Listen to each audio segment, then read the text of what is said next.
Network. The ultimate on-demand destination for the UK's best fan-led football podcasts. Want authentic supporter insight on all things Bournemouth? Follow Up the Cherries in all departments on the TalkSport Fan Network. Club-dedicated content created by the fans, for the fans. Search TalkSport Fan Network.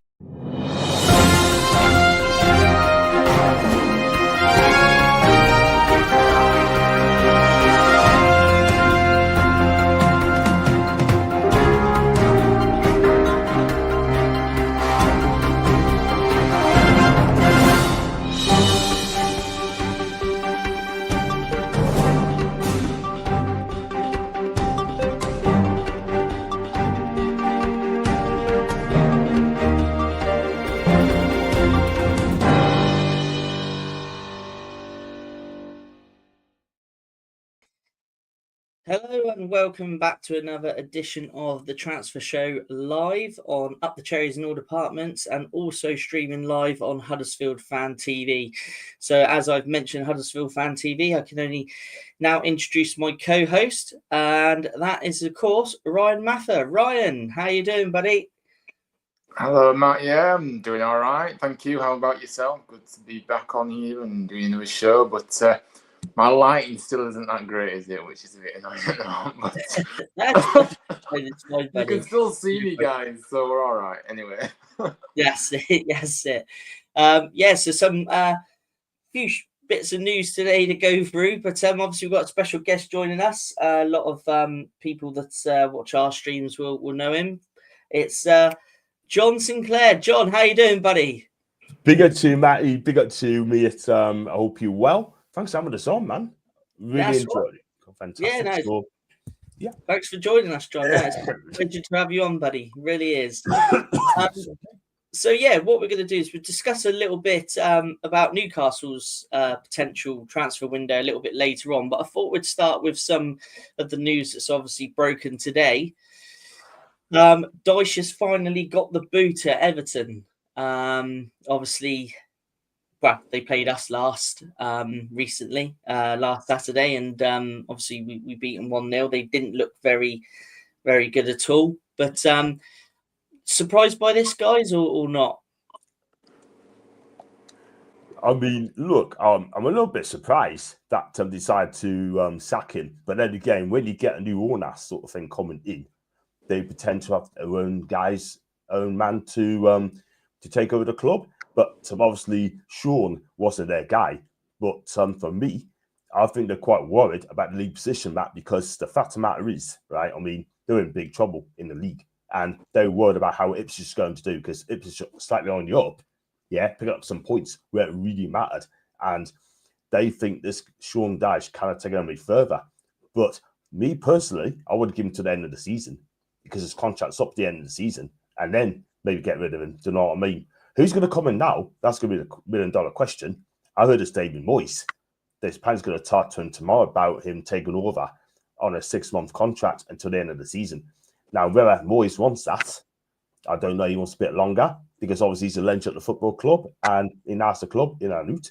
But for me, I mean, back to Sean Dyche, I mean, what was it? 1 goal, I think it's in 5 games. I mean, listen, they're not that good aside Everton. I can't lie.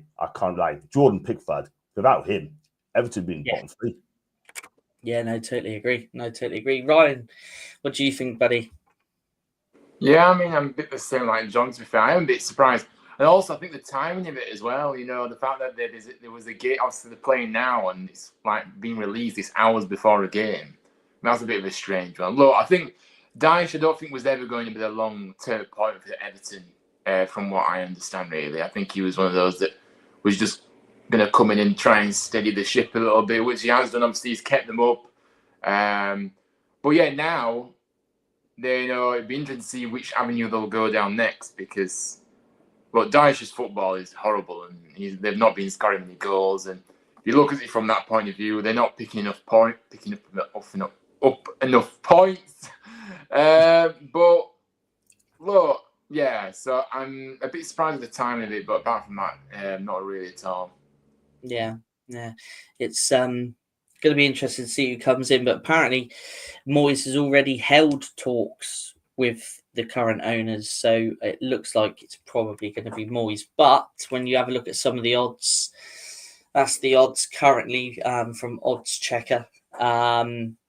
Surprising Thomas Frank's there. I mean, he seems to get linked with most jobs, doesn't he, Thomas Frank? But David Moyes, top of it. Jose Mourinho doesn't seem to be a popular choice amongst the fan base. Leighton Baines is in the dugout tonight. And Lee Carsley obviously had a fairly decent stint with England. And there's obviously a former player of theirs. But it looks like at the moment they're going to go with the safety bet. And hopefully Moyes will be able to keep them in the Premier League. But just interested to grab both your thoughts on that one. Also, another appointment. Not surprised really that Lopetegui's been sacked and moved on. But Graham Potter, I think he's going to do a good job at West Ham. But John, what do you think about this appointment?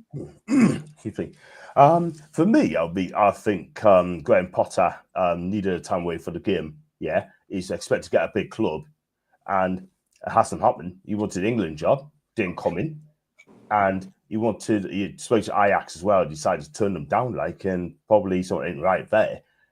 But he just waited for the right club to come. I mean, Graham Potter wanted to give him one more shot at a bigger club. If it doesn't work, then he'd just do like West Ham level, and that's what he's got now. I think that's a good appointment. I feel they should have got this guy in the summer, and then West Ham would have been okay. But he plays good football. He does it at Brighton, does it at Swansea. He plays good attacking football. Chelsea is dealt a bad hand, to be fair. I'm not going to lie. Was given a chance at Chelsea, yeah. So I felt sorry for him.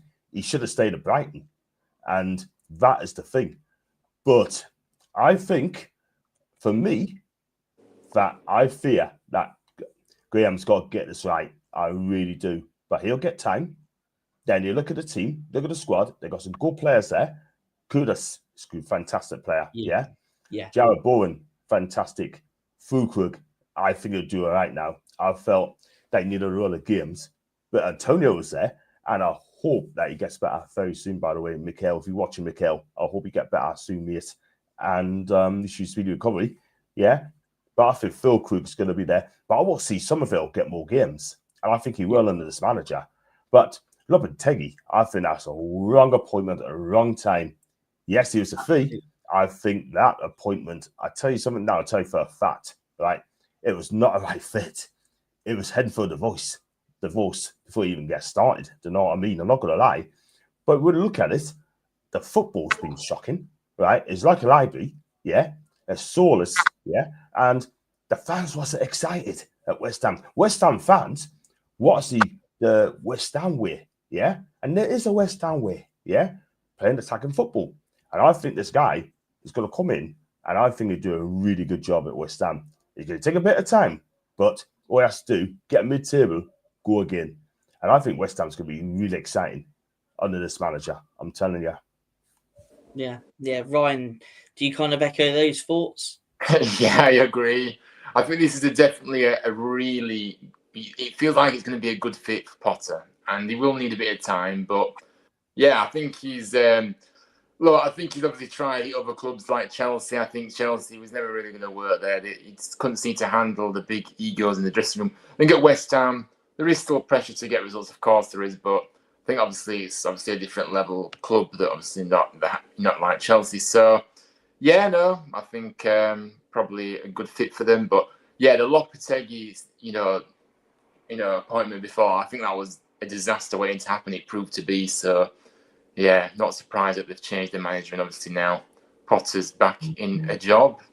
Yeah, no, I mean, I totally agree. I know a few West Ham fans myself, and I was saying to them at the time that I can't see Lopetegui's football being much different than what they've been previously under Moyes anyway. So, but yeah, no, that's going to be interesting to see how that develops. And like you say, probably this season it's kind of damage limitation now, isn't it? And then next season kick on. I'm pretty certain he'll do a very, very good job at West Ham. And just finally, before we move on to the transfers, Edwards, he's now left Luton. manager there that's obviously been very successful. He's obviously brought the Luton Town to the Premier League. Obviously, unfortunately, were relegated last season, and they haven't kind of had the same spark this season, have they, Ryan? They've kind of had that lull, kind of similar maybe to what Huddersfield suffered a little bit when they got relegated from the Premier.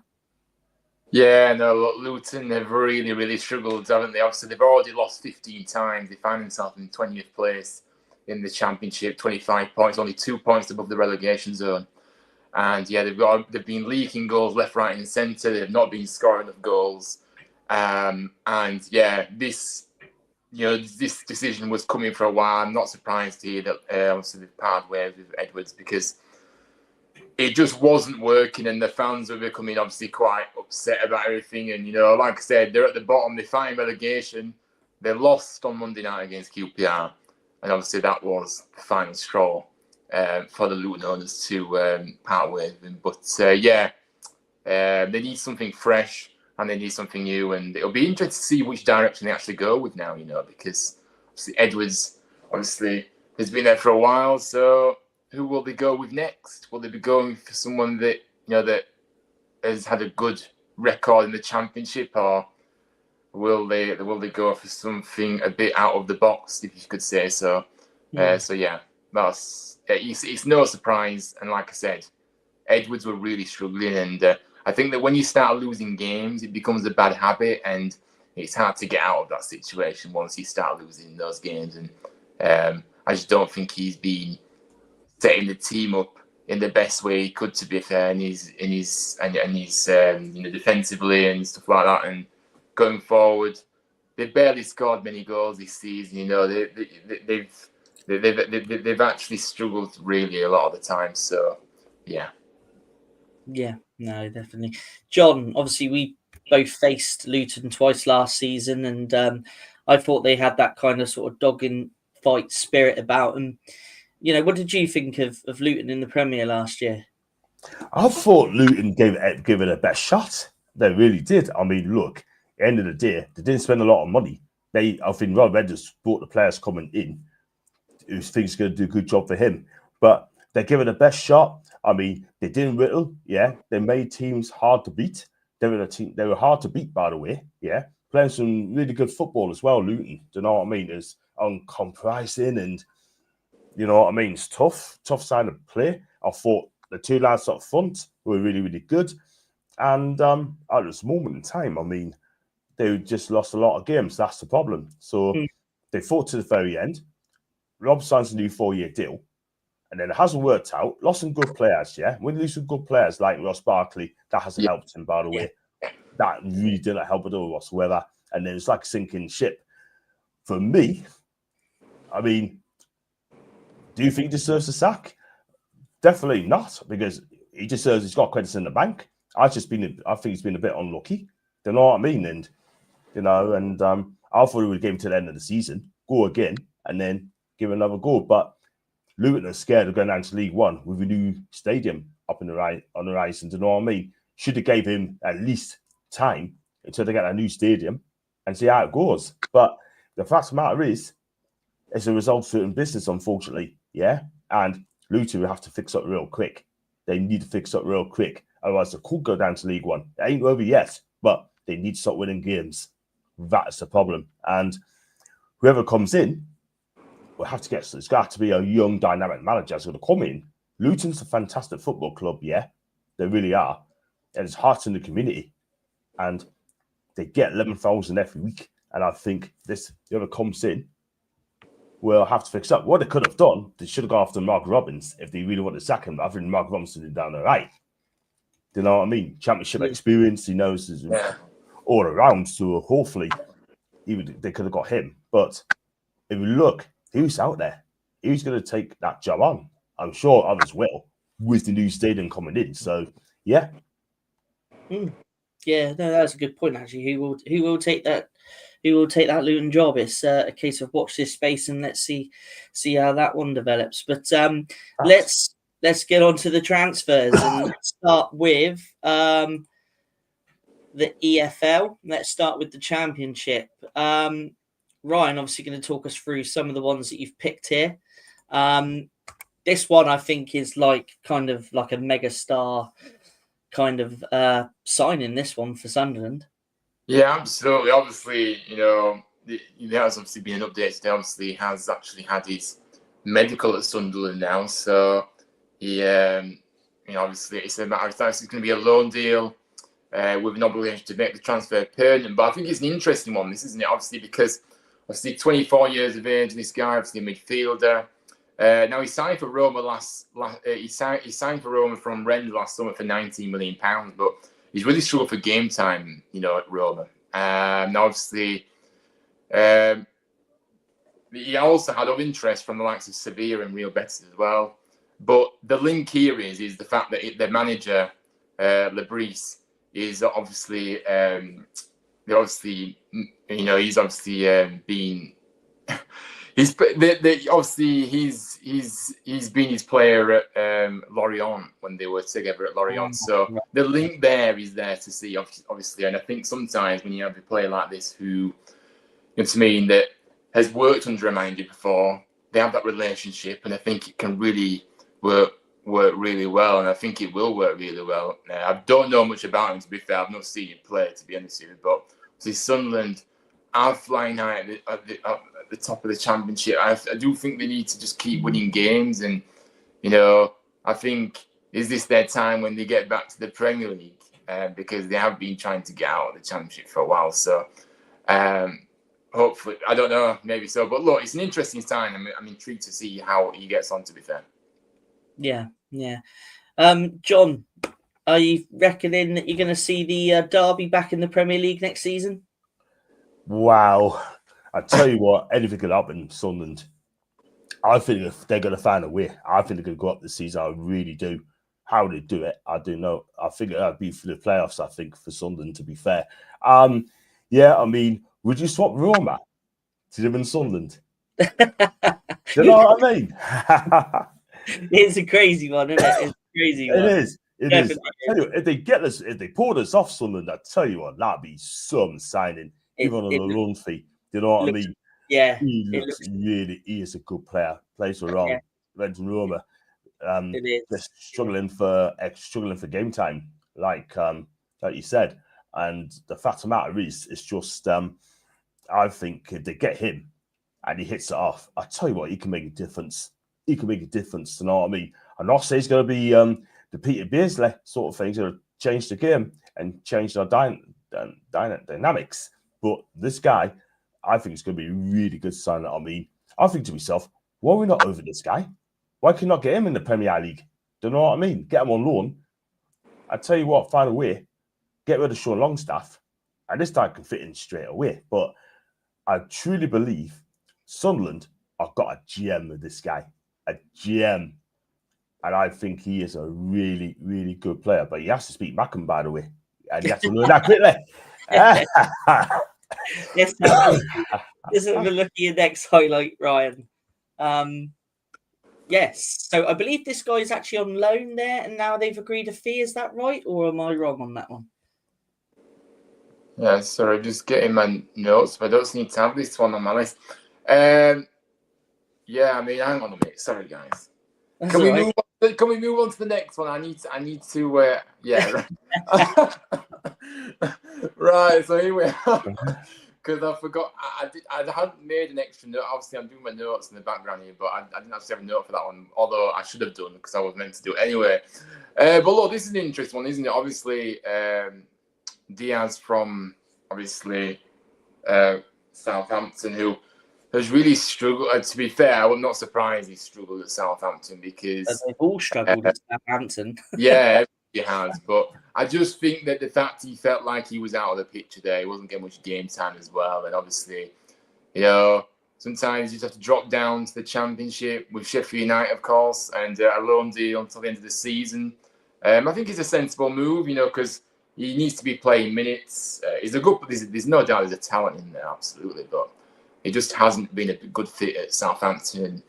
Sheffield United, of course, again, another team that are looking to get back to the Premier League. And I'm sure that he will play a big part. He's a goal scorer. He's got that physicality. He's a tall lad. And I think he's a good striker. So look, I think it's a great move for Sheffield United, to get him in, even if it's a loan deal. And if they get to the Premier League, maybe they will sign him permanently. Who knows? Yeah, definitely.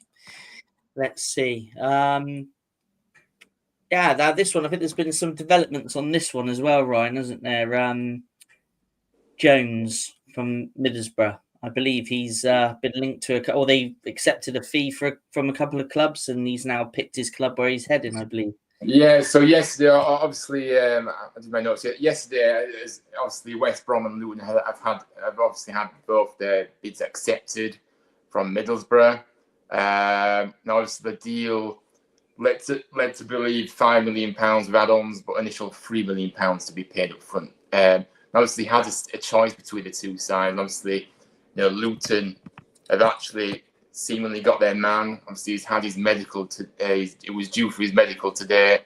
There hasn't been an update on that actually, but he was due for his medical today. So I think probably in the next 24 hours it will happen. But look, I think Isaiah Jones is a very talented player as well. Obviously, 25 years of age as a winger. Now again, the lack of matches he's got at Borough in the first half of the season has made him become unsettled there. Obviously, wants out to play regularly as any footballer would like to do. Now, obviously, he's been kept out of the side, and like I said, Ben Doak, who obviously plays in his position at Middlesbrough, obviously that's the guy that's on loan from Liverpool, has been keeping him out of the side. So, so I think it's going to be a good move for him, I think, and I'm sure he'll get plenty of opportunities at Luton. And Luton, obviously struggling at the bottom, the bottom of the table. I think it will really help them maybe drag themselves away from the relegation. But I do rate this player. I think he's got a lot of pace. He likes those runs in behind. He's got a good delivery on him. But sometimes, you just don't get consistent minutes at a club, and you have to just do what's best for you. And obviously, he's not been short of interest, and that shows the quality. And if you look at the fee as well, £3 million rising to £5 million. He's a very good player, but he needs to be playing minutes now, and I think he'll get that at Luton. So let's see how he develops there. Really, I'm keen to see what happens with him. Yeah, excellent. Okay, well, thanks for that, Ryan, for the old Championship update. Just before we move on, and we're going to talk all things Newcastle with John. This one seems to have some development this evening. It looks like an agreement. There's an agreement there, but it seems to be pending on the player now. Ryan, have you seen much about this one? No, I haven't, to be honest with you. He's a really good player. I haven't seen much of this guy either, to be honest with you. I might have seen him maybe on the odd European game when we've been on, but I don't really know much about him, to be fair. But 60 million, obviously, it's a lot. It's a bit annoying that Man City are allowed to sign players, though. However, with that chart there, with them charges hanging over them, I don't really see how that's fair. But that is just my opinion. But look, they're obviously going to be getting a very good player in him, and yeah. John, this guy, absolute quality, isn't he? I can really see him fitting in at City. 100%. I mean, this is a guy I would love to have at Newcastle as well, sort of thing. Do you know what I mean? But this guy's quick, he's pace, he's finisher, he can move. And what I like about him is his attitude as well. I think this guy is a real good player. He is. Eintracht Frankfurt are fantastic sellers. They really are. Big up to Doug, by the way. Big up to him. Follow his channel, by the way. Yeah, great channel. Amazing guy. Yeah. Love him the bits, man. Guy. And you know what it is like, this guy? I mean, he's a finisher. He moves. He's quick. He's got an eye for goal. And his attitude is just so spot on as well. Eintracht Frankfurt are fantastic sellers. They want the maximum to sell their players. Do you know what I mean? And I've thought Newcastle learn a lot from it as well, because we are terrible sellers. This guy, honestly, I've always said, if he comes to the Premier League, he'll fit in. He'll be fantastic. And he's just a strong lad, 6 foot. And he's a good player. Yeah. Let's see how this guy. Yeah. I'll be looking forward to watching him in the Premier League. Just shame he's going to be wearing a Man City shirt, eh? But John, let's move on to Newcastle now. Let's have a chat about Newcastle's potential players that may leave and the rumours and the chat that's going on with the transfers there at the minute. But just to get your opinion, what do you think is needed possibly in this transfer window so Newcastle can really end this season on a high? I'm going to go for 3 positions for Newcastle. Number 1, we definitely need a right side and mid. I mean, Miguel Miron, I'm not being funny, right? But he's been very, very difficult, yeah? He's not the first team pick anymore, yeah? He came on the other night, was a headless chicken, I'm not going to lie, yeah? He's not good enough anymore, yeah? And was he 31? He ain't going to improve on us. The biggest mistake we have done, when he scored 12 goals last season, we gave him a 3-year contract on the back of it, yeah? Which I think is an absolute mistake. 60k a week, yeah? 60k, yeah? And now he wants to, his wage demands is put him off a move to Charlotte FC in America, yeah? The money ain't the problem, selling him, but it's just, the money. It's disgrace. I mean, he's saying, oh, no, you're not going to match your wages. I'll stay at Newcastle, do you know what I mean? But we can't force a player out of the club if they don't want to leave. So we definitely need a right side and mid. So we do the 25, make sure his name's not in it. The trouble with Eddie Howe, he likes his favourites. And I'm sorry, he needs to be ruthless. But he's a great manager, by the way. Secondly, we definitely need a backup striker for Isak. Callum Wilson's done. The guy's finished. All these injuries he's had, I'm amazed we just don't pay up his contract and just move him on. Do you know what I mean? But love us a guy. He's been fantastic. But for me, we need a striker going to come in as back as Isak, because Osula will come good. But problem is, he's just not scoring it. He's just not scored it yet. He hasn't scored yet, Newcastle. Yeah. And thirdly, we need a centre back. For me, Dan Burn is 33. Fabian Schär is 33 as well. Yeah. But Botman has just come back, which I think has been outstanding those 2 games against Spurs and Arsenal. Yeah.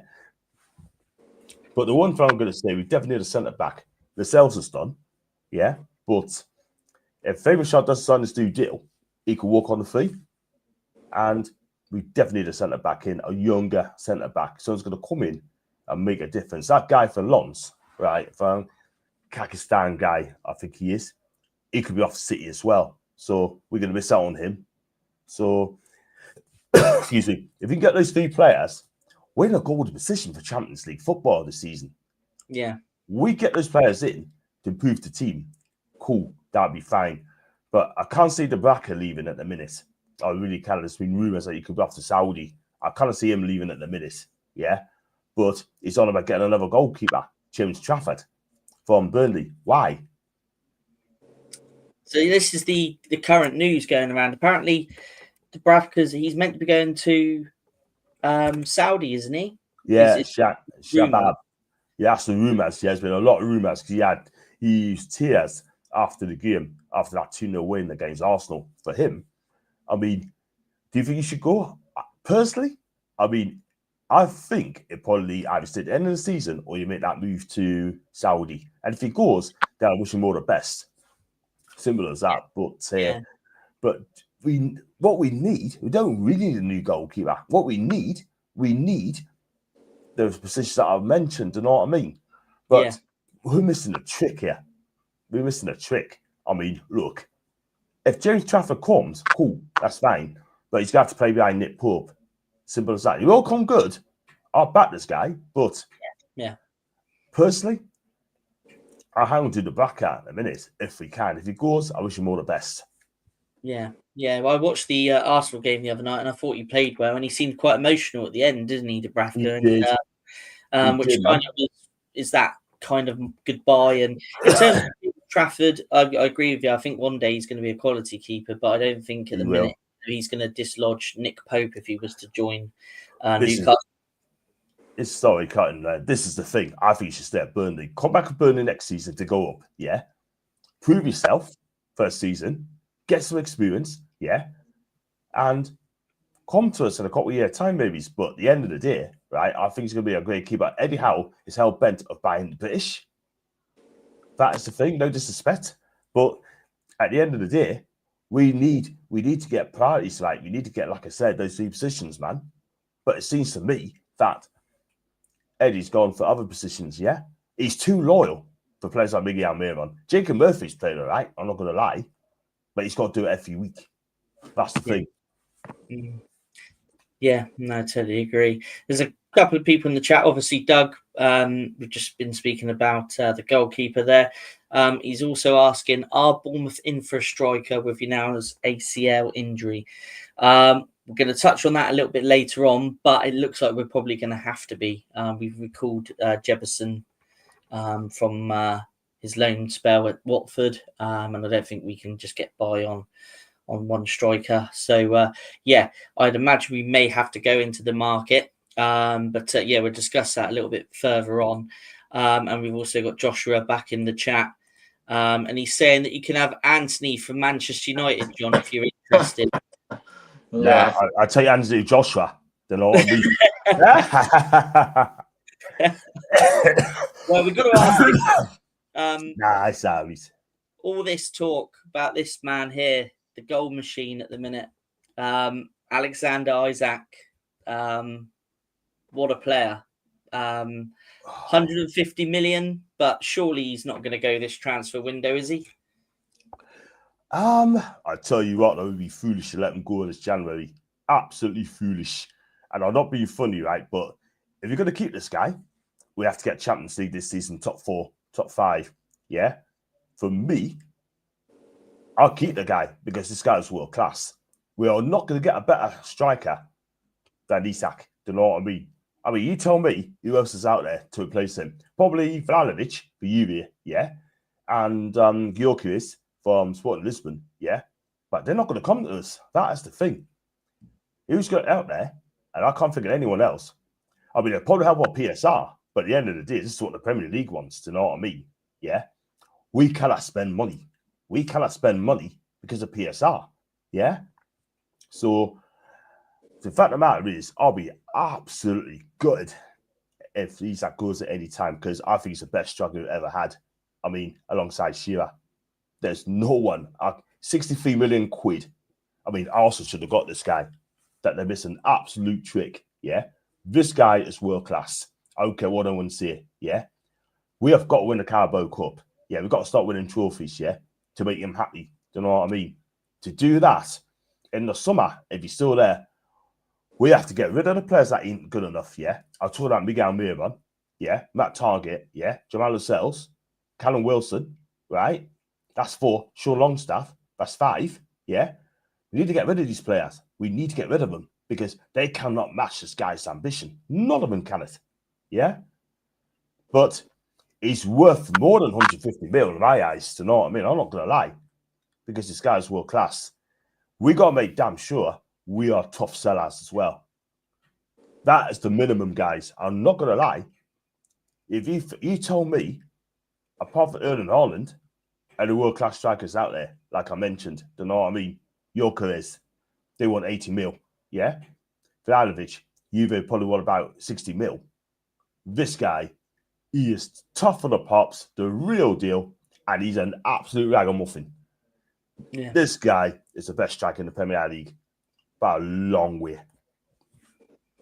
Yeah, I mean, like I say, I've been watching him the other night, and I've watched him a few times this season. I think he's, yeah, like you say, the real deal. And be foolish for Newcastle to let go of him, you know, in this transfer window. But I agree with you. I think for Newcastle to keep him on the long term, you're definitely going to have to get Champions League, or at least probably minimum Europa League, aren't you, really? And hopefully get a trophy in the bag. But absolutely, because we haven't won a trophy for what? 70 year, 70 year, right? The last trophy we won is the first cup in 69. That's 55 year and 70 year, respectively. That is a long time. And I'm 55. Yeah. I'm 55. I cannot wait that long. Do you know what I mean? And then people said to us, I said to someone on social media a couple of weeks ago, what would you rather take, the trophy or top 4? For me, football's all about winning trophies, right? I want to win trophies. Yeah. Yeah, then hopefully, I've got my fingers crossed for you anyway in the Carabao Cup. But well, I've got you. My missus is a Newcastle fan, so I've got no choice really. But Ryan, you'd love this guy. It's United, wouldn't you? Yeah, absolutely. I think he's a quality player. The thing is, I don't think it's about whether Newcastle want to get rid of him. It's about how much he's going to be offered, and then you're going to be tempted by that money. Because obviously, like you say, with the PSR rulings and things, it will free up some funds to get. But like you say, you're not going to get another Isak, are you? So it is a bit of a conundrum. But look, he's a quality player. I think any club would love him at their club because he's a goal scorer. He's got quality, and he's that all-round striker that he's just getting better and better. So yeah, definitely, I'd take him absolutely. Yeah, no, definitely. Well, let's have a look at this guy. He's been in the wilderness, John. I forgot he even still played for you, but it looks like finally he's found a club. It looks like he might be moving on to Pompey. Well, has he been kidnapped? I was going to say, has he been kidnapped? Because I tell you what, I haven't heard of him for absolute years. Do you know what I mean? I thought he's gone sailing. Do you know what I mean? I like the guy. Don't get me wrong, but again, he's on 50k a week. And is he? Yeah, he's 50k a week, and his contract ends on 2026. But for me, I mean, I would have paid him up anyway long ago. He needs to be playing football. He's a professional footballer. He needs to be playing football, right? What I don't like is people sit on their wages, right? 50, 60k a week, don't get a game, decide to sit on the bench and pick up their wage every single week. For me, I wish Isaac Hayden all the best if he gets this move. And I wish him all the best. So I think that'd be good for all parties for me. And yeah, he needs to be away. Yeah, I think he'd do a good job for Pompey. I hope he does. Yeah, definitely. I totally forgot that he actually started at. Did he start at Arsenal? Am I right? He did, yeah. He started at Arsenal, came to Newcastle. He cost us, I think it was £2 million. And listen, he's done all right. Don't get me wrong, when he plays, he gives us all. But at the end of the day, I just think for me, I think he needs to be playing football. He's 28, 29 now. He needs to be playing football. Yeah, no, definitely. But there's one that I just want to touch on about Harvey Barnes. Now, there's been a bit of talk about potentially maybe Newcastle trying to cash in on him. And it's the report said that the possibility of Harvey Barnes departing from Newcastle has emerged as an important topic in football conversations. Despite his talent and achievements on the field, Barnes has faced challenges obtaining a consistent starting position this season. According to the Newcastle transfer news by NUFC blog, the club seems to be considering selling him to raise funds for future deals. Despite few starting opportunities, Barnes has made an impression when called on. He has 5 goals and 1 assist this season, despite limited time of playing.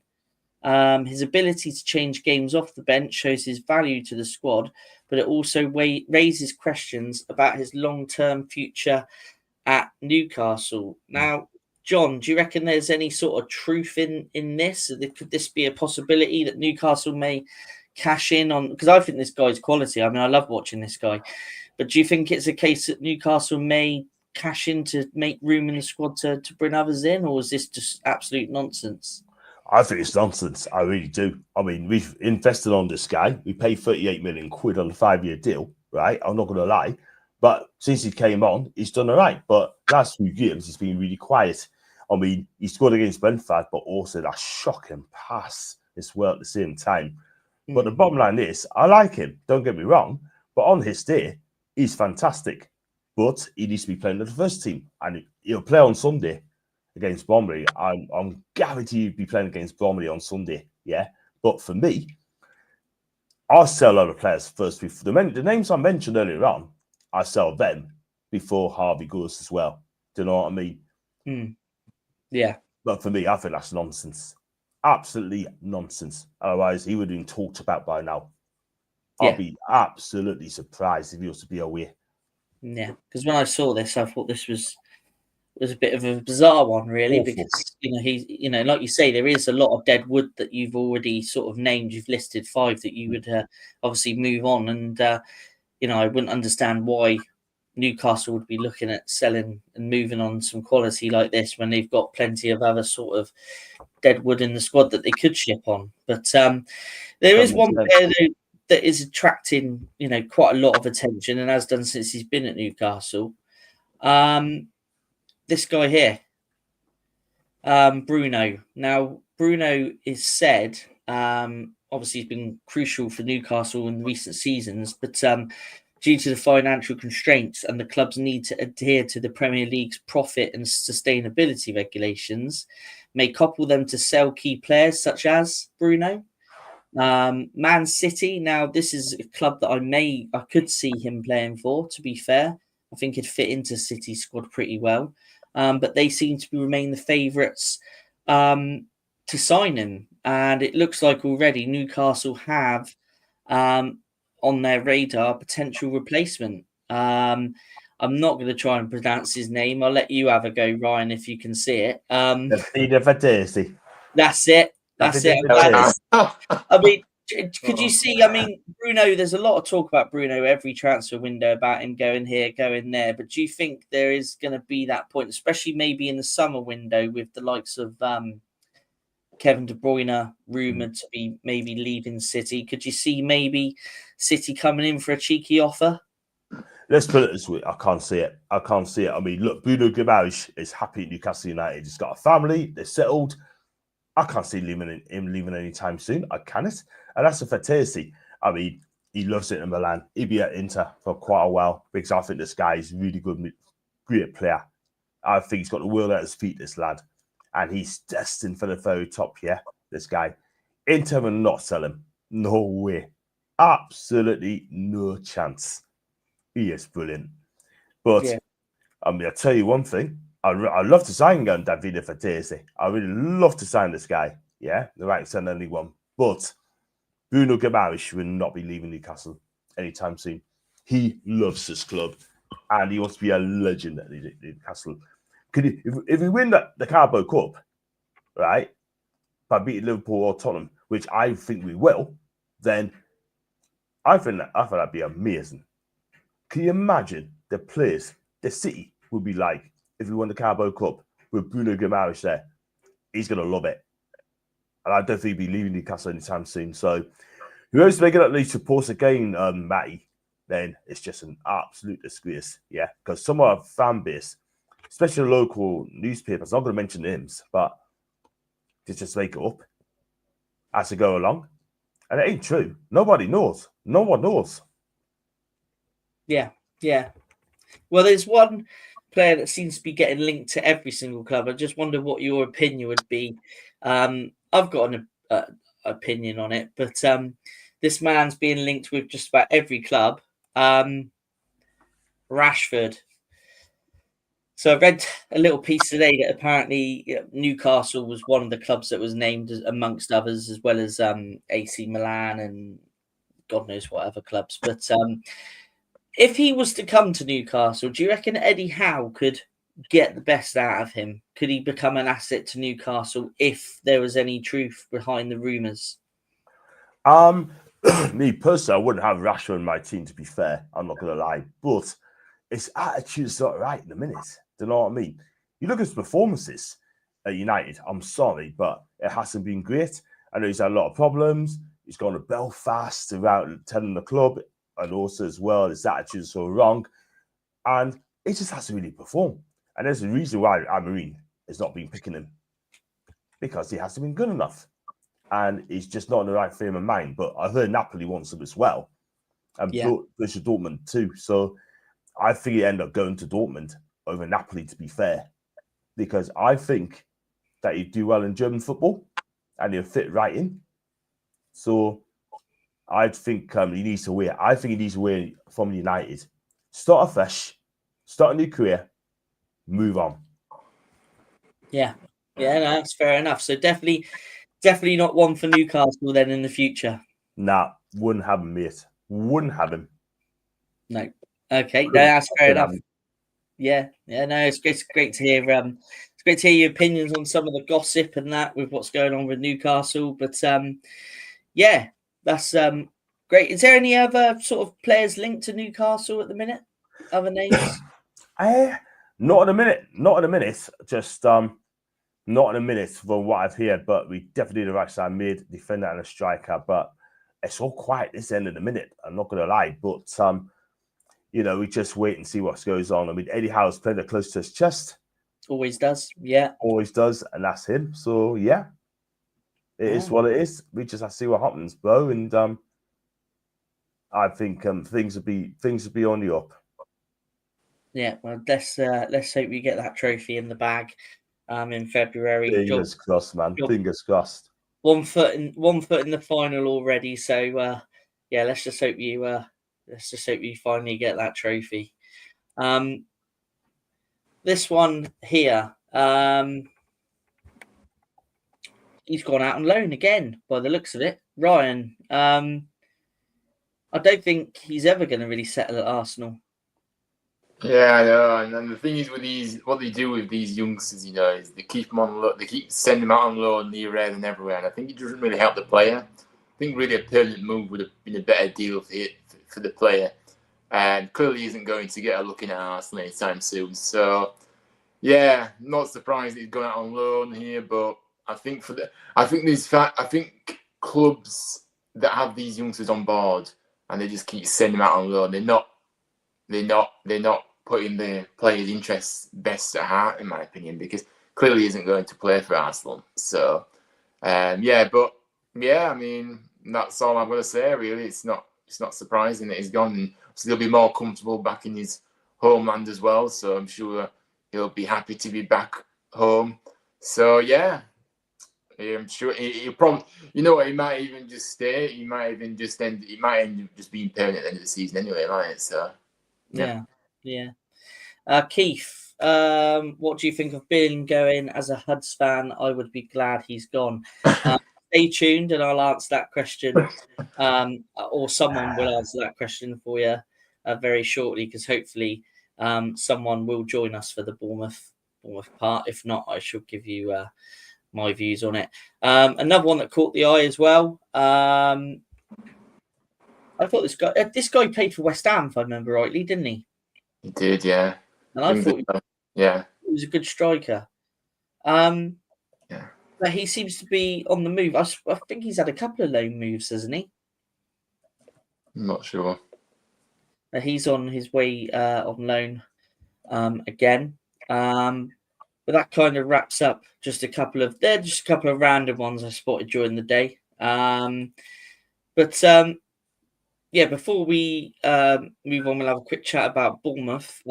Ryan, did you want to give us the lowdown on the League One transfers? Some of the highlighted ones that you've highlighted. Yeah, of course, yeah. Yes, he was. This is the first player I picked out here. Obviously, remains Sawyers, who was a free agent. Obviously, signed for Bristol Rovers, who are a team that are kind of struggling at the moment. Obviously, they've had a managerial change recently as well, so they'll be looking to, this player full of experience. Like I say, so it's a bit of a funny on this. Obviously, Sawyers obviously spent the first 4 months of the season as a free agent, having been released from Cardiff last summer. Obviously, in early December, he ended up joining AFC Wimbledon on a 1-month contract. Played just 199 minutes for them. Obviously scored on the 2nd of January and then he left. A player that has obviously got a lot of experience, across the EFL, made over 200 appearances in the Championship. It's going to be an interesting fit here. I think he's a player that he's certainly got a talent. Obviously, like I say, he'll bring a lot of experience to Bristol Rovers. Obviously he's got quality. He's versatile as well as a versatile player. Can play a number of positions. But obviously, like I say, he's reaching the end of his career. I mean, I don't know how long he may be. He might have a few years left in him yet. But obviously, he's getting on a little bit now. But it's a valuable signing this for Bristol Rovers, and I think he'll do well in League One for them. To be honest with you. Yeah, definitely. John, you're getting out and watching a bit more football now, aren't you? Is that right? What Craig was telling me, that you're going around and watching all sorts of different divisions at the minute, aren't you? I am indeed, yes. I mean, what it is, right? I mean, normally I do my YouTube Newcastle content, live shows, previews and reviews and that. And the reason I cooled it down a bit is because I'm not getting the views. Can I compete with other big NUFC podcasts as well, like the watch-alongs and the previews, reviews and that, you know? But what I'm doing now, I mean, I'm doing something really different from my channel. I'll just change up a wee bit. I mean, I'm doing like Around the Grounds, which is doing match day vlogs in different leagues, like League 1s and 2s and National League South and the conference as well.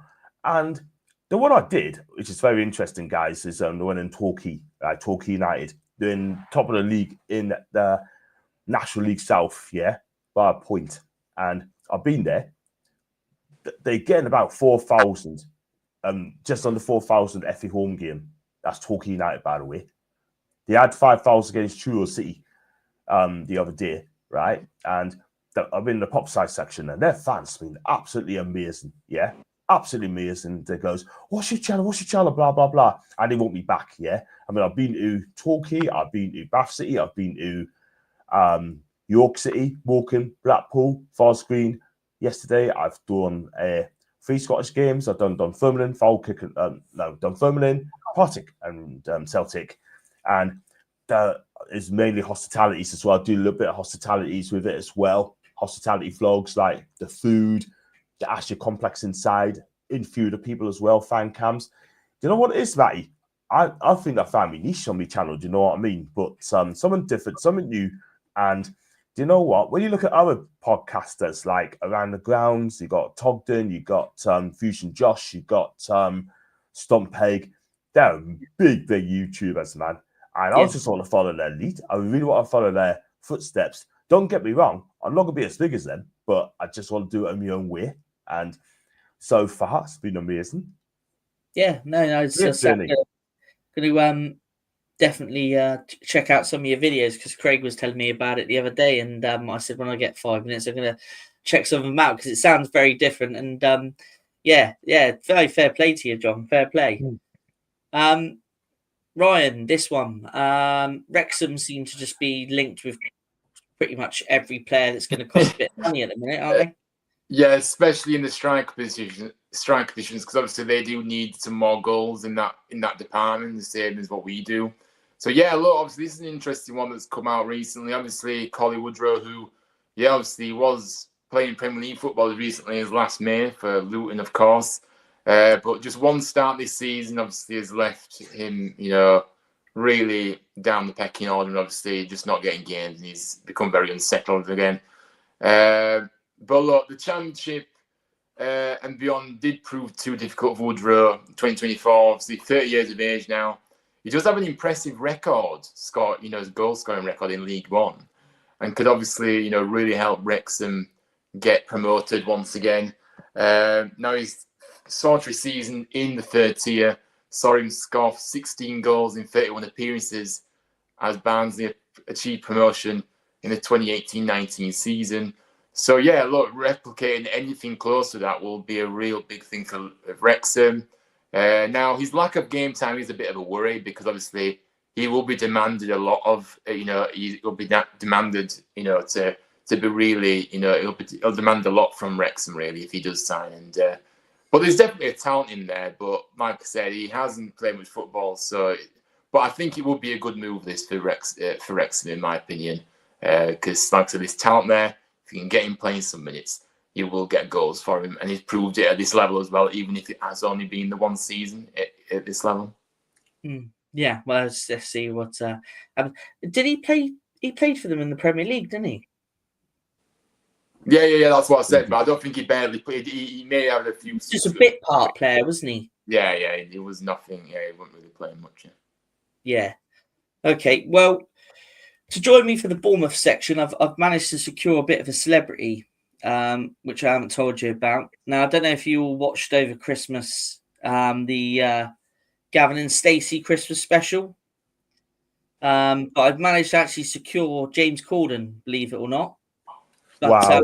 But he let me down just literally 5 minutes before we became live. Oh, but he said, bless. I'll send you my understudy and my stunt double. And I said, that's fine. So here he is. James Corden, State Double, Craig Beasley. Hello, mate. You all right? Hello. How are you doing? We're all good. How are you doing? Good. Yeah, all good. All good. Good to see you, Ryan. And my main man, John Sinclair. How you doing, mate? Big up, my bro. Bless up, mate. Absolutely Yeah. fantastic, mate. Always a And, delight to see your face, mate. big up. So, yeah, delighted to have you on. Well, let's just quickly cover off the Bournemouth bit then, Craig, as you joined us for this. Because obviously I know when you get talking, you don't stop. So, right, this one. Right, I don't know if you've seen any of this guy, Ryan or John, but I've done some research on him on YouTube, and he seems you both know Milos Kerkez and how he plays, and we're signing a player here who very, very similar to him. But Craig, in terms of this signing, do we think it's a long-term possible solution for when we eventually lose Kerkez? I don't think it'd be this window, but I think it's going to be inevitable at some point with the type of club that he is attracting. So, long-term replacement? Yeah, I think so. I think so. By the way, the throat, anybody who watched Cherry Picking has cleared up. So Sean Dyche has left Everton. Also, he's left my throat as well. I'm You so got the crow. sack. Yeah, I got him sacked. I got Sean Dyche sacked. But yeah, I think this is the replacement for Milos Kerkez. It is inevitable that we are going to lose him at some point. Unfortunately, I think Julio Sola is a very, very good talent. He is only 19 years of age. I am going to be doing a bit of an interview at some point next week with somebody who knows him very, very well. And it will be very interesting to find out what he says about this guy. But from what we've seen on the reels, and do you know what? After we spoke to Paul Belverson yesterday, Matt, I had to look at what. So that one of those highlight reels, everybody loves the highlight reel, and he looks an incredible talent. He looks very, very good, very assured. Of course, an Argentine under-20 international.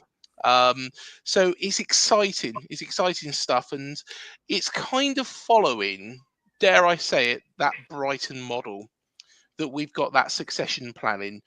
Milos Kerkez, of course, come here with the same sort of pedigree that Sola had. He was probably a little bit better known than Sola in this part of the world. But there's definitely that succession planning, and I think this is a very, very good signing. Doesn't mean that I think Kerkez is going to leave this window. I am still worried about that because I think that Liverpool are going to test our resolve. But I hope that the football club doesn't need to sell. We've got the money. In the summer, completely different scenario at that point. But yeah, hopefully this guy will have a good 6-7 months of learning from Milos. Yeah, no, I think it's going to be a case of even in the summer, the club won't want to sell Kerkez, and I think it's going to be more a case of the Kerkez wants to go, isn't it? I think, and I think this is going to be the ideal replacement. To be honest. I think every player is going to have their price, though, Matt, aren't they? And Milos Kerkez, how much did we sign him for again? It was probably about 13 million, something like that. I think. Yeah. So, of course, it depends on any sell-on clauses. So that will possibly bump his price up, but we will want to make a significant return. And I can't see Milos Kerkez any deal being accepted less than 60 million. I think Milos is professional enough that he's not going to stamp his feet. We've seen players do that in the past. We've seen them do it here, and we've seen them do it at Huddersfield and Newcastle as well as every other team as well. One of the most famous ones, John, you'll probably agree with me on this. Ryan Fraser, of course, stamped his feet and didn't sign that extension. I don't think Kerkez is that type of person. So I can see him staying. The only thing I will say on Kerkez, and if you check it out on Wikipedia, I don't think, I think he's, what is he, 20? Is he 20 now? Yeah, he's had a lot of clubs, hasn't he, really? And he's had 5 professional clubs by the age of 20, so that just says something. But yeah, Yeah. let's move on to the next one. Deal done tonight. Philip Billin has moved on to Napoli on loan with a view to a permanent move. And Keith asked a question a little while ago. What do you think of Billing going? As a Huds fan, I would be glad he's gone. Now, I'll just quickly have a quick say on it, Yeah, and go then for it, I'll mate. let James Corden come on in. Basically, and Ryan, I'll get Ryan's point as well, because obviously being a Huddersfield fan, and yeah, in terms of Billing, for me, when he's good, but he's a very what's the word I'm looking for? Confidence player. And when he's not playing, he doesn't have much confidence, or if he has a bad training session or a bad game, it could take him a little bit of time to get back on the ball again. So for me, with his lack of game time, I think for the player this is a good move. And I think for the football club at this stage, it's a difficult one. Yes, we've lost a couple through injuries, and we do have, I think, what is it, 8? Was it 8? How many players do I have on cherry picking? Oh, crikey. I think we're 7 or 8, aren't we? Something like that. Missing. Easy, Yeah.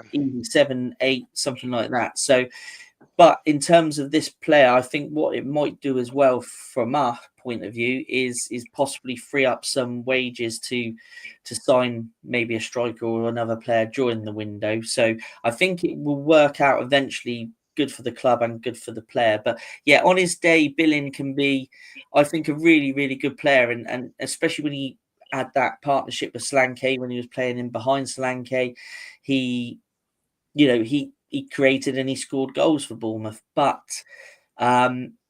yeah, I think long term this is probably the right move. Ryan, from a Huddersfield perspective, obviously we've heard what Keith's views are on it.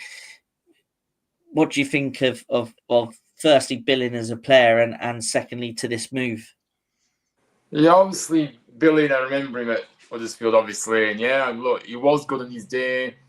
I think that his attitude and application was questioned a lot with us, actually. And obviously, when he was doing really well for us and he got a lot of interest, his head did seem to turn quite quickly, and he did seem to just be a bit unprofessional. So his ending at the club wasn't the best, and I think that's what Keith's kind of alluding to. Obviously, he said, to me, you're probably glad to see the back of him because of our experience, but I don't know what he's been like at Bond. But for me, yeah, no, look, a good player on his day, but I think there is a few hard feelings between us and him, because we did give him the opportunity to make a name for himself, and he seemed to just throw us under the bus a bit with his lack of professionalism. So yeah, for me, best of luck to him, but we don't really. I think the fact that he left in the way he did, it wasn't exactly acceptable from our fans' point of view. Yeah, no, that's to be fair, I can't but agree with you on that one. Very good player, but when it's not going his way, his head just goes, and that is absolutely spot on. Craig, go for it. To be honest, Keith's hit the nail right on the head there. He is a player who is breathing on confidence. Now, when he's confident, as we saw Fulham away, when under Gary O'Neill, his link-up play with Solanke was exceptional. He can be a very, very good talent. He is a very good player when he composes himself, when he puts his mind to it, but when he doesn't, he can be a bit of a loose cannon. And I won't say who, but I was told a long, long time ago with regards to Phil Billing. He is a man who his head drops. He is somebody who when he is in good form, he is possibly at that time the best player in the squad. However, when his head went down, and we saw it, and it was the big game that stands out for me, Matt. And I don't know if you can remember this one, Leicester City at home. This was going back to Gary O'Neill, and I believe we were 1-0 down, weren't we? And then Billing was having an atrocious game and then scored. And then from that point, his performance went from probably a 4 out of 10, probably to a 9 in such a short space of time. He needs to work on that consistency. And unfortunately, considering his age, he probably hasn't got that much time to do that at this sort of level. This is a great move for him personally. I think Napoli, an excellent club, of course, won the Serie A title a couple of years back. This is a great move for him. Very historical club, very well known for Maradona, and so I wish him all the very, very best. But I think his game time under Iraola is going to be severely limited. And like you say, Matt, hopefully this opens the door to wages for us to bring in more players, because we do need reinforcements. We might not need reinforcements in Phil's area, but I do, of course, we need them up front at the moment. And no doubt we'll touch upon that and, some of the rumours circulating on that front. Yeah. John, from an outsider then looking in, obviously you've not had Phil Bill play for obviously Newcastle, but in terms of the player and the move, what do you think? Well, it's a good move for him. I would love talent football, yeah. Antonio Conte plays theatre back for Napoli, but he plays a 4-3-3. He does not play theatre back. Back theatre Napoli they did at Tottenham and Chelsea, but the midfield three they've got is Scott McTominay, Aguisa, and Lafoca, right, in the midfield three. Where is he going to play? Where is he going to play? And Josh has summed it up absolutely beautifully. Exactly what I said. He got Gilmour as well, yeah. Davanera, yeah, and Spizzasola too. Where is Phil Bill's going to fit in? That is the thing. It might be a good move for the lad, but he's going to dislodge any of those players I mentioned, and the answer is going to be no. So he's stuck in a. He's what's the word? Stuck in a hard rock, or what do you want to call it? Yeah, I completely agree with you, John. Sorry to jump in there, but Also, right? it's such a good point, because that is what I think has made his confidence levels go down at AFC Bournemouth. If he's going to go to Napoli and be playing second fiddle to these players, what is it going to do for his confidence? How old is he? How old is he? Is he 29, 30? 20, yeah, 29, I think. Yeah. He's a good lad. He's a good lad. He's a nice guy. I've met him in person several times. And I really, really like the bloke. He's very shy, very quiet, reserved. And this deal, now you've mentioned that, John, actually probably is a better deal for AFC Bournemouth than it possibly is the player in the long run. Yeah, he's going to be joining Napoli. Great club, but he needs to play minutes. And, if he was given the choice of going to Napoli or, let's say, for example, Luton Town, he might think, right, Napoli is definitely the place I want to go to. 100%. Historical club. But Luton Town or somebody of that sort will get his game week in, week out. And that's what will make him a better player. That's what will make him shine. So, yeah, it's a great deal for AFC Bournemouth. 9 million, after the loan. Excellent. But now you've said it, it's a very, very good point, John. Yeah. And it's a shame. He's got to be playing games. He's got to be playing game time. Do you know what I mean? And do you know what it is? Antonio Conte has been fantastic this season for Napoli. Top of Serie A, and has had time to win their game. And I truly believe you made a good point there, Craig. You really have. You need to be out those minutes in the game. Minutes. And I think 9 to 10 million quid is a fantastic deal for a player hardly play for you, for your club. But do you know what it is, right? It's going to be fantastic for him Napoli's a fantastic place, right? Depends where you go. And there's lovely places there, lovely restaurants, lovely places to do in Naples. Got Sorrento about our away, and it's just beautiful, absolutely fantastic. And if he goes, then you got to wish the guy well. You got to wish him the best of luck. But I think he'd be all right. And you never know, he might get games, but he might be on the bench, and that's a shame. So. Yeah, I hope he gets games. I hope he proves me wrong. But based on the players that he's behind, it's going to be very difficult. Yeah, definitely. But let's just briefly go on to this very topic very quickly. Jebison, obviously we signed him in the summer. He played a few friendly games for Bournemouth. I thought he looked pretty decent, but I did read quite a bit about an attitude, which has come to light again recently. Ryan, in terms of Jebison, do you think he could do the job for Bournemouth? Could he fill that void for Bournemouth that that Evan Nilsson and now has left due to their injuries? I mean, it's an interesting one, isn't it, really? I think, look, obviously it didn't work out at Watford. That doesn't necessarily mean he's a bad player. It just means that he maybe just didn't settle in there and he wasn't cutting it. He didn't, the play, the system that he played there and things like that just didn't fit in there at all. So, do I think he can do a job at Bournemouth? I mean, I'm not too sure because I haven't seen much of him, I must admit. But maybe it would be worth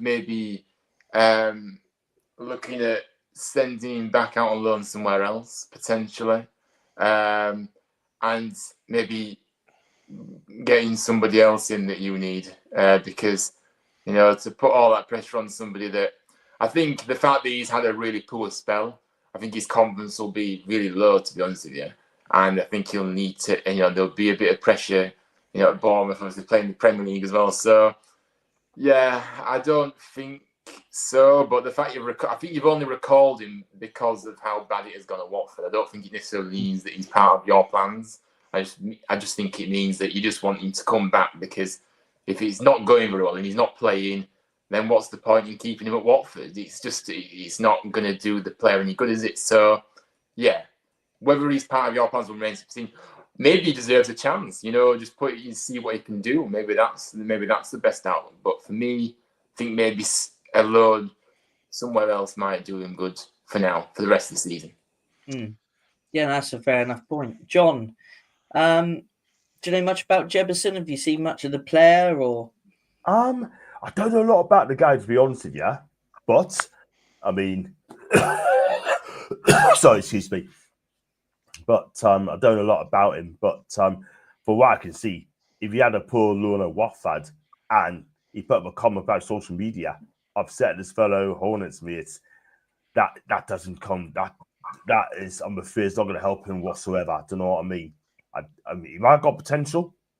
He might be a good player. But for me, I think he has to fight for his place. Or I got a feeling he may go out for another loan. Maybe. You just don't know. Yeah. But then again, he's got to prove himself in the Premier League now. He's got to prove himself. Can he do it in the Premier League? That's the thing. Or is he not ready for it? Yeah, good point. Good point, John. Before we look at a couple of players that we're linked with, Craig, just give a quick opinion on this one.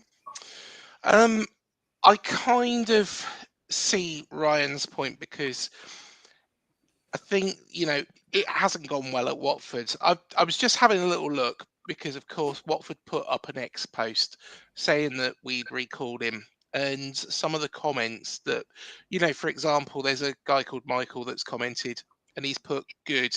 A little surprised Bournemouth took back. Can only assume there is an onward loan for him already agreed. A dreadful signing for the Hornets, also for Jebison. There's other comments on here as well. The worst player to wear a Watford shirt in my time supporting the club. I think I think some people are being harsh. He is the youngest scorer in the Premier League. And there is that. That does therefore bring its own. It brings its own pressures for him. However, I'm hoping that it was a case that Tom Cleverley just didn't get the best out of him, and Andoni Iraola, because we saw we saw some glimmers of real hope, didn't we, Matt, during the Yeah. pre-season? And I'm hoping Iraola can just get the best out of him.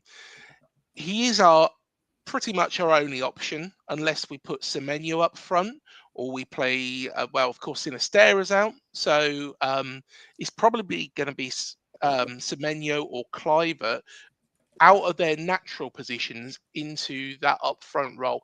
I know that Semenyo did play that role at Bristol City a number of times as well. So I think he can do it, but of course you're then taking him out of the right-hand side. So let's give Jefferson a go against West Brom. Let's hope that it works.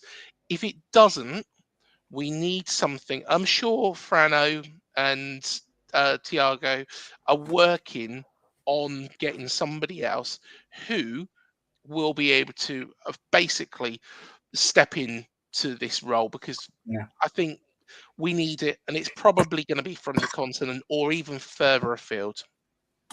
Yeah, you're probably right. I mean, I think we'll probably see him in the cup game. I think this weekend, maybe putting himself in the shop window again, and he might be sort of a plan A, well, plan B, C, or D if we don't sign anybody, maybe to replace. I don't think he will go straight back out on loan again. I think we may bring someone in and then he'll go out on loan again.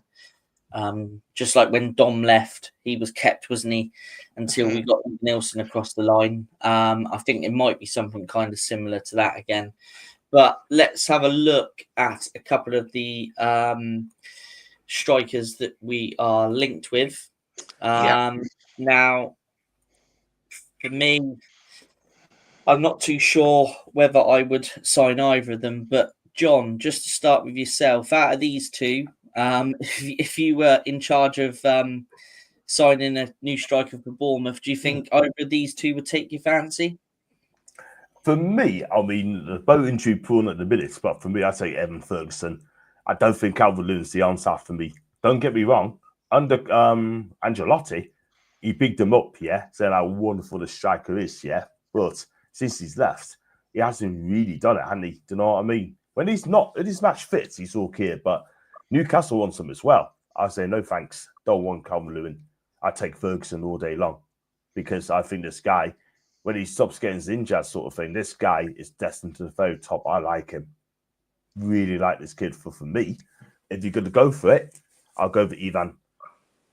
Yeah, definitely. I agree with you. Ryan, what's your views on this one? So if you had to sign one, are you echoing John's thoughts, or have you got a slightly different thought on this one? Yeah, no, I agree with John. I think Evan Ferguson is the best fit for you guys. I think Calvert-Lewin is far too injury prone. He might have some quality about him, but he's just unreliable. So Evan Ferguson is definitely the guy for you, in my opinion.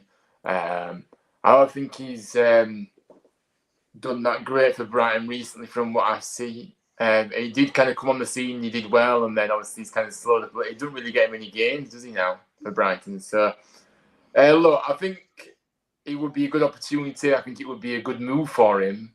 And yeah, I think Evan Ferguson, definitely the favoured one out of the two of these. Yeah, no, definitely. Craig, you're just literally about to put pen to paper. Who's the player?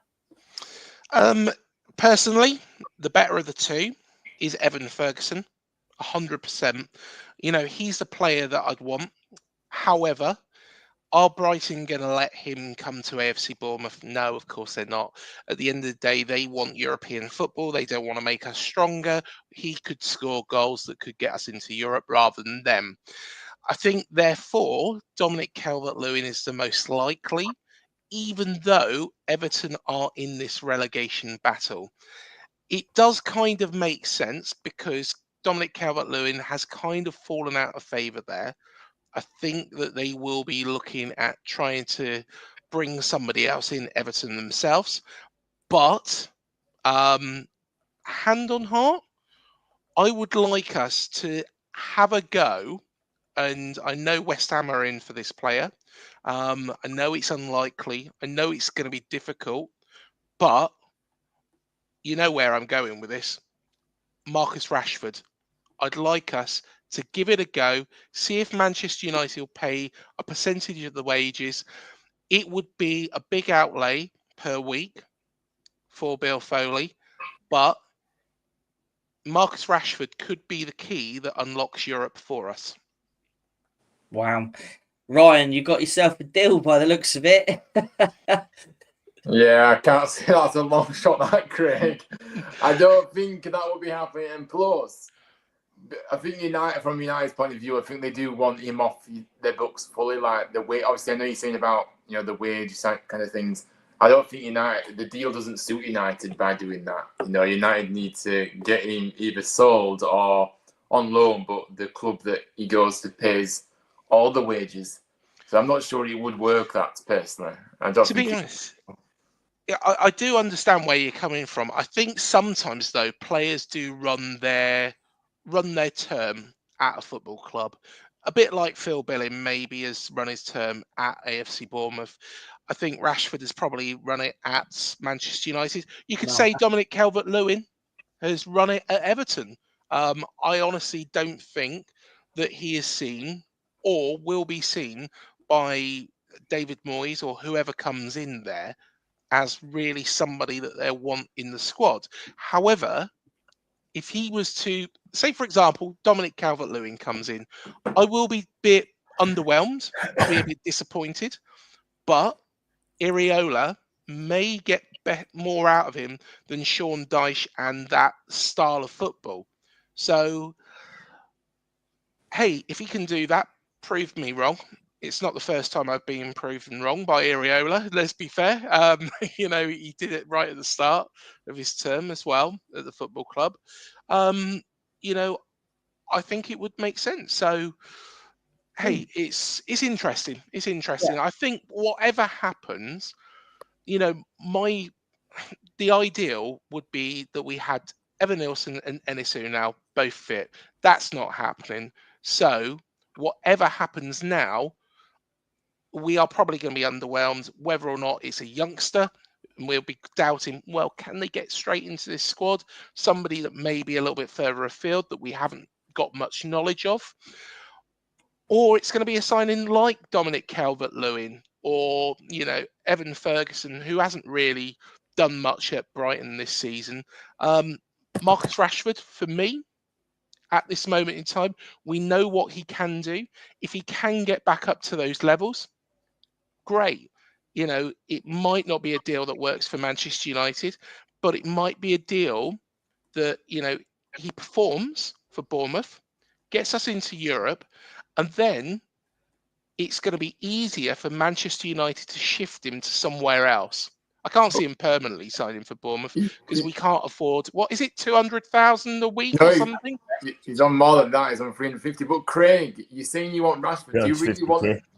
Do you really want a player that is going to come in and could potentially disrupt the dressing room at Bournemouth? Because that's what he does. He's a very disruptive person. He's a divisive figure, and that's what like United. So do you really want a player that will really make it all about him? He's a very all about me kind of player. I think it could disrupt the dressing room at Bournemouth. I just don't think you should go there. But that's just my opinion. But that's another thing to consider. That's Iriola's task, isn't it? If he was to come in, it's a huge task. Like I say, it would be a massive. And Matt, I'm sure you agree with me on this. It would be a massive gamble for Bill Foley to pay, even a percentage of those wages per week. But if it is something that unlocks the door into Europe, unlocks, say for example, 6th, 7th place, then the money that we get from that might actually offset it. It's a gamble. It's a gamble. Is Bill Foley up to it? We shall see. But we know Marcus Rashford, deep down, has got quality. But I don't think he's going to show it for Manchester United moving forwards and needs a fresh challenge. Yeah, no, definitely. Well, before we just look at the last couple of features before we wrap up tonight, here is some of the gossip from the rumour mill.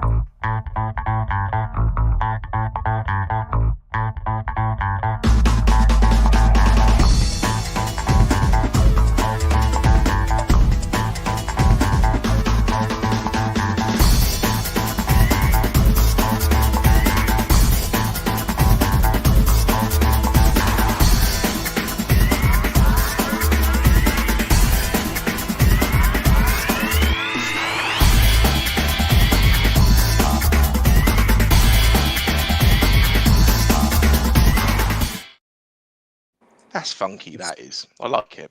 I like Funky it. music. That's It some is. of the rumours then that's going around. That's been going around today. But just a couple of more to cover before we wrap up. This one here seemed to be playing really, really well under Klopp, and I quite enjoyed watching him play. And I thought he had a real bright future. But it looks like under Slot, when you look at his appearances this season, I think he's only made like one Premier League start and a handful of appearances from the bench. Ryan, this player here, he's Harvey Elliott. I think he's quality, and in terms of if he was to move, I think a club like Brighton would probably be ideal for him. Yeah, no, absolutely. I think Harvey Elliott is a very good player. He's got a lot of talent about him. You can see that. But the problem is when you've got a Liverpool team that are doing so well, and obviously he's a little bit down the pecking order there, he's not able to have that consistency he wants to keep getting to that, keep building on his levels. And, when you're in and out of the team, not playing much, he isn't going to help. He's at an age now where he needs to be playing minutes. And I think, a move to Brighton would be really, really good for him, I think, because it'll be a good opportunity for him to play minutes consistently. And I think that's what he deserves ultimately, because he has shown what he's about when he has been given a chance. But unfortunately at Liverpool, his time looks like it's coming to an end. Yeah. John, would he be on your shopping list for Newcastle? We're always on lookout for good players, you know what I mean? But I think Elliott would be absolutely fantastic for Newcastle. If he comes, what he gives you is energy. He gives tigerish as well in the midfield, and he scores as well. Makes us lovely late runs as well.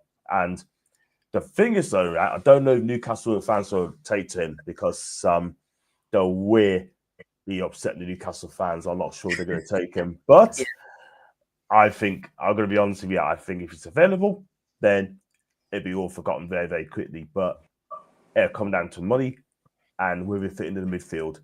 I think we've got the best midfield three in the country. No, that's a fair point. That's a fair point. But in terms of a club that would suit him, the two that are there that he's been linked to recently, do you think they're suitable clubs for the player? Can you say the question again, please? Sorry, I couldn't hear you there. That's fine. The two clubs that are there, Brighton and Dortmund, do you think they'd be suitable destinations for the player? 100%. Brighton spent, 200 million in the summer. Whether they're going to afford it again, I'm not so sure. Maybe on a loan deal. But Dortmund, they do love young players. look at the way Jude Bellingham was treated and Jadon Sancho as well. Both went there, made a huge difference. Hudson-Odoi, did he went to Germany? I'm not sure if he did or not. But I tell you something, for a fact, right? If you go to Germany and you prove yourself to play Harry Kane, look at what he's done. Do you know what I mean? I think he'd do well in Germany. For me, I think Dortmund would be the better pick. Yeah. Craig. Harvey Elliott. Do you know what? This man brings back bad memories. That first half when we went to Anfield all those years ago now. And, he absolutely tore us to bloody shreds, didn't he? And even got himself on the score sheet, if I remember correctly. Was it the second goal he scored? I think it was the second, wasn't it? Or was I think it was the second or third goal that he scored. Yeah. To be honest with you, I think every player on the pitch scored that day, didn't he? Nearly. Bloody awful. It was the goalkeeper Gomez, wasn't it? That didn't score that day. Yeah, pretty much. In terms of a club for him, where do you reckon? I agree. I think Brighton is probably the best route for him. However, I personally don't know what Liverpool are doing with this, because this boy has got a lot of talent. He's a very, very good player. Um, they are having such a good season, Liverpool, but there may be a time when they need to call on Harvey Elliott. And, personally, if I was Arne Slot, I would be fighting hammer and tong to keep him. And if he wanted minutes, if he was demanding a move for time on the pitch, maybe a loan deal would be the best route for Arne on this one. Because hand on heart, I think he's such a good talent. But if he's leaving permanently, Brighton would be an excellent club for him to go to. Hopefully that doesn't happen, because of course they're in contention with us. And again, he'll probably come and torture us when we play Brighton again at the Amex. So yeah, hopefully he can have a bit of a spell at Dortmund, where I think it will help him progress. A lot of players have gone to Dortmund. They've got Jamie Gittins as well, haven't they? Yeah. Who's a great talent. Great talent, of course. You look at the players that come through at Dortmund. So yeah, either of these really, either of these. Yeah. Okay. Great. Well, we've spoken about this guy a few times tonight, and just before we came on, I did see a piece that apparently West Ham have contacted United and asked to be kept updated on Rashford's situation. So with obviously Potter going in there and obviously being announced, obviously West Ham do need a bit of attention in the forward line. That is apparently the latest that came out, and I saw that on I can't remember where I saw that now. It might have been on Sky, I think. But yeah, it's one there. But just very briefly, Ryan, before we look at the EFL League 2, is that a club that could take him? Again, I don't think it is. I don't think it is. I think if Rashford is to move away, I'm going to be honest, I think he is going to be somewhere in Europe. It's going to be out of the Premier League, because I think that he will see as a need for a fresh start, and I don't think that includes staying in the Premier League, in my opinion. So, and I don't think he would really be that interested in West Ham, in all due respects. I just don't see it. He wants to try and get his career back on track, and he also wants to win trophies. And of course, well, I don't know if he wants to win, to be fair. It doesn't look like he wants to win trophies right now, but that's what I'm presuming he wants. If he wants to get settled again and get back his career back on track, I'm presuming that's what he wants, unless he's just lost all interest in football, which is what it looks like at the moment. But yeah, I don't think he will be going to West Ham. I think it's a nonsense story, and he isn't going to go there. Yeah. Sullivan and Brady. To be honest, Sullivan and Brady, they're not going to spend out on Rashford. We would be taking a gamble, and a real gamble by bringing them here. Sullivan and Brady won't do that. No. Well, just before we wrap up, Ryan, League 2, your pick of the transfers and the transfer activity from League 2. First one up. This lad, Tom Nichols, if I remember rightly, he's a bit of a journeyman, isn't he? I remember him at Exeter, and I think he's played for Gillingham. I think he's played for a few clubs down in the sort of lower 2 divisions. Yeah, he's been a very familiar name down there. He has played for a few clubs, and obviously, he's 28 years of age, and obviously he's going to make the move to the county ground for a loan deal for a season. Ian Holloway there at Swindon, of course. But look, obviously, Swindon are embroiled in that relegation battle, and they do need a bit of firepower up top, and he will certainly bring that. I think he's a very good player. And like I say, since he's joined Mansfield, he's really struggled for minutes there as well, obviously, particularly since Nigel Clough's side obviously returned to League One. His last appearance came in October. So, look, he wants to, they needed some firepower. Obviously, Swindon are obviously lacking very, goals at the moment, and I think he will really help with that. So, I think he'll provide that attacking nous that they need. Like I say, he's made over 260 appearances coming this division as well. He's going to the likes of Mansfield, Gillingham, Exeter, Crawley, and Cheltenham Town as well. So, yeah, look, a really good move for them. I think he'll do well. He'll get minutes there. And I think we'll see him score quite a few goals from Mountain this season to help Swindon stay in the division. Excellent. And your next pick. This guy here, he's, from what I can remember of him, he's quite a good attacking midfielder, isn't he? Yeah, he is, and he's also a bit of a versatile player because he can also operate up front as well. So he can play up front, but also he's more obviously better in the attacking midfield role kind of thing. But yeah, obviously, I think this is a deal that Bradford are looking to try and obviously get into League One. They've been trying for so long, to be fair, Bradford, and obviously, the more attacking players you can sign, and obviously they do lack a little bit of firepower up top as well at times. So. Yeah, obviously, he's not really surplus the requirements at MK Dons, so Bradford have seen something in him, and yeah, he's moved. He's looking like he's going to be moving there.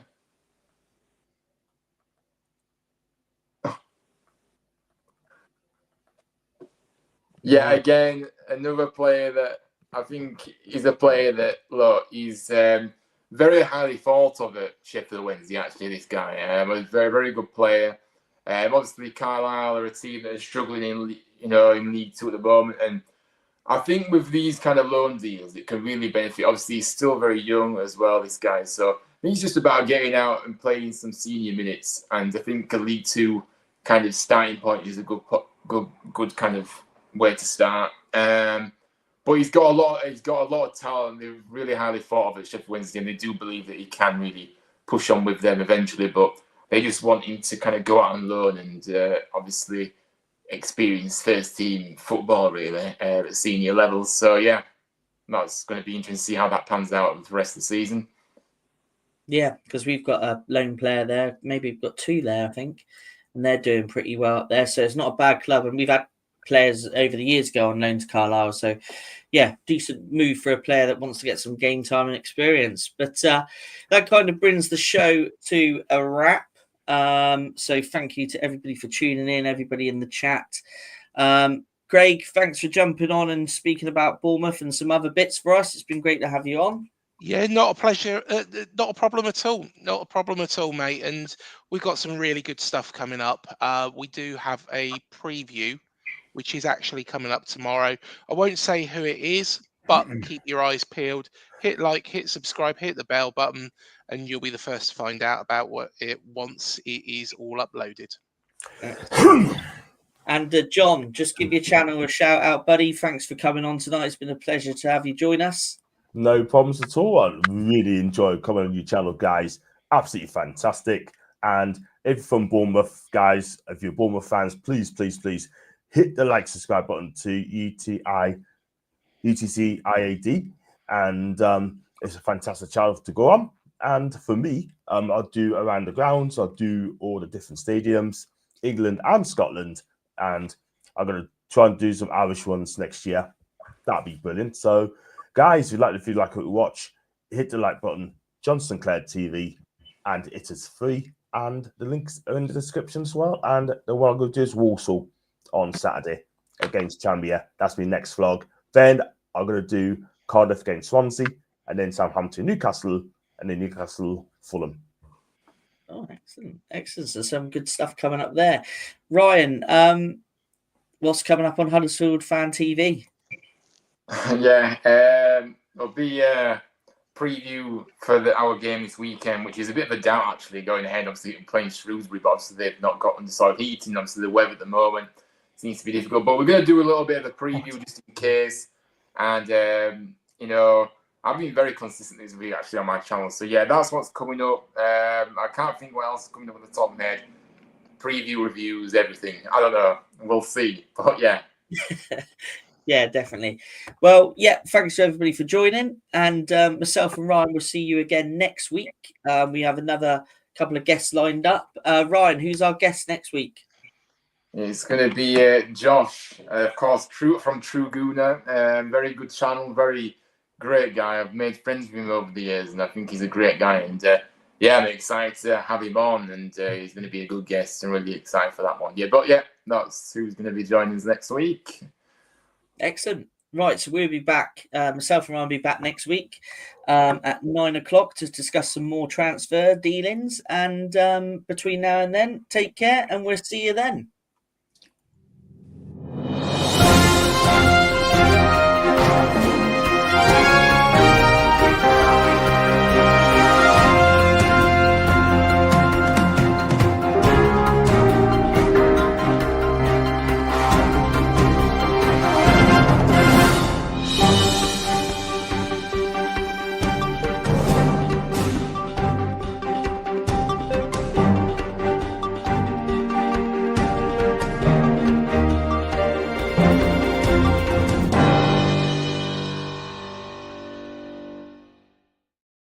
TalkSport Fan Network. The ultimate on-demand destination for the UK's best fan-led football podcasts. Want authentic supporter insight on all things Bournemouth? Follow Up the Cherries in all departments on the TalkSport Fan Network. Club-dedicated content created by the fans, for the fans. Search TalkSport Fan Network.